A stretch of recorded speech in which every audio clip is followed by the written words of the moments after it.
ઉત્તર પ્રદેશના પ્રયાગરાજમાં આયોજિત કુંભ મેળાની ઉત્સાહપૂર્વક હિન્દુઓ ઉજવણી કરી રહ્યા છે। 13 ફેબ્રુઆરીથી શરૂ થયેલા કુંભ મેળાની વાત કરીએ તો અત્યાર સુધી એટલે કે 1 ફેબ્રુઆરી સુધી અંદાજિત 30 કરોડ શ્રદ્ધાળુઓએ પવિત્ર ડૂબકી લગાવી ચૂક્યા છે। ત્યારે આપને જાણીને આશ્ચર્ય થશે કે પાકિસ્તાનમાં પણ મહાકુંભ મેળાની ઉજવણી થઈ રહી છે।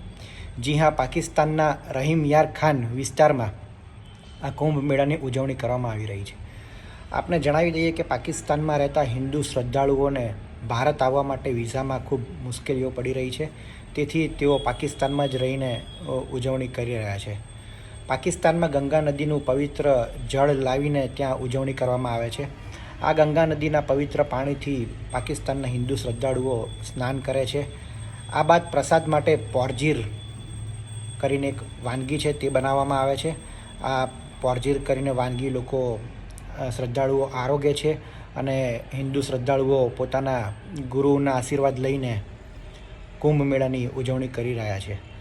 તો ભારત સહિત બીજા દેશોમાં પણ મહાકુંભ મેળો એટલો જ વિખ્યાત છે અને ત્યાં પણ ઉજવણી થઈ રહી છે।